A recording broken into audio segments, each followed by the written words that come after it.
সরকার বলে সরকার নাকি খারাপ, অথচ সরকারি জালে নিজেই ধরা পড়ল যতন সরকার। কখনো বা সরকারের ব্যবস্থাপনার বিরুদ্ধে, আবার কখনো বা সমিতির দিকে অভিযোগের আঙুল তুলে অহেতুকভাবে ফাঁসিয়ে দেওয়ার গল্প শুনিয়েছিল সংবাদ প্রতিনিধির সামনে। অথচ কোনো প্রকার ট্রানজিট পারমিট ছাড়াই গোপনে অবৈধভাবে বালি বাণিজ্য চালাতে গিয়ে শুক্রবার সাত সকালে যতন সরকার নামে এক ব্যক্তি খোদ নিজেই পাকড়াও হলেন বন দপ্তরের আধিকারিকের হাতে। ঘটনায় জানা যায়, বহু বছর যাবৎ মঙ্গল সরকার নামে এক ব্যক্তির লাইসেন্সকে নির্ভর করে পুত্র যতন সরকার বালি বাণিজ্য নিয়ে দিব্যি ব্যবসা চালিয়ে যাচ্ছেন মনুরমুখ এলাকা থেকে।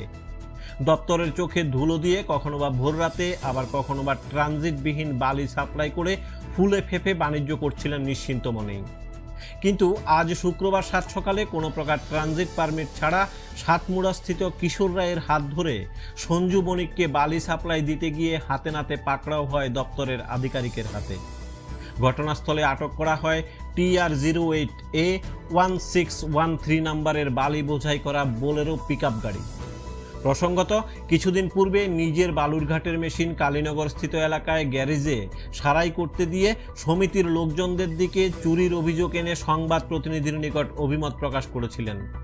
কিন্তু পরবর্তী সময়ে অনেক খোঁজাখুঁজি করে সারাই করতে দেওয়া বালির মেশিনের খোঁজ পাওয়ার পর ঘটনার সত্যতা প্রকাশ পায় জনসমক্ষেই। দিনের পর দিন এভাবে অসৎ উপায় অবলম্বন করে অবৈধ বাণিজ্যের রমরমা চালিয়ে যাচ্ছিলেন নিজের ইচ্ছে মতোই। তবে আজ সাত সকালে কোনো প্রকার বৈধ কাগজপত্র ছাড়া বন দপ্তরের আধিকারিকের হাতে নাতে পাকড়াও হওয়ার পর উপযুক্ত শাস্তি মিলবে কিনা এখন সেটাই দেখার। কোন জায়গায় দেন? সাতপুরা। কি তো ছিল আপনি? এখানে বালুর গাড়ি আইসে দেখলাম আনলোড করতে আছে, মাছ বরাবর আনলোড হয়েছে, আর কিছু বালু গাড়ির মধ্যে ছিল।